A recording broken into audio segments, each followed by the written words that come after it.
want to play a top 40 extra on my fantasy playlist of June 13th, 1986. Due to time constraints, I'm going to have to be very brief on this.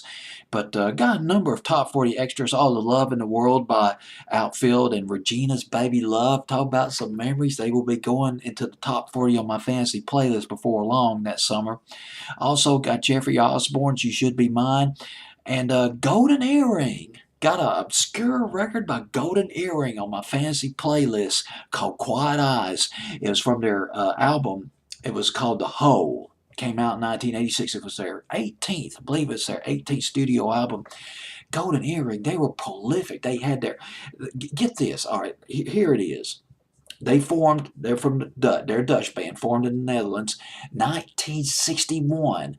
A 13 and a 15-year-old formed this group. They put out their first album in 1965 called Just Earrings, and their first single, Please Go, went to number 8 in the Netherlands in 1965. And then they had about 15 top 10 singles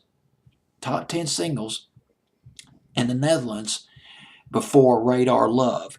And in 1968, they had their first number one in the Netherlands. It was called Dong Dong, D-Key-D-G Dong, number one for Golden Earring. It was Golden Earrings, and then they shortened it to Golden Earring, and that went to number one for them in 1968.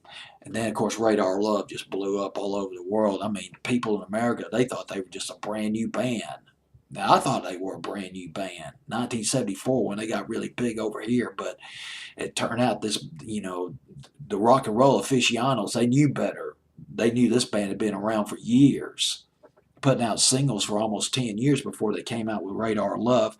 Another famous record they did, Twilight Zone, went to number one in the Netherlands, well-known record here in America, and that's about it as far as their American hits are concerned. And Quiet Eyes, a pretty obscure record by them, although it went top 10 in the Netherlands, that record did, by Golden Earring. They put out, here's the stats on them, just a couple of stats, just marinate on this. They put out 25 studio albums, 8 live albums, 74 singles. And you thought, well, gosh, these guys are one or two hit wonders. They're not. They are here in the States, but overseas in the Netherlands, no, this was a big band, really big. Golden Earring, top 40 extra, Quiet Eyes on my fancy playlist of June 13th, 1986.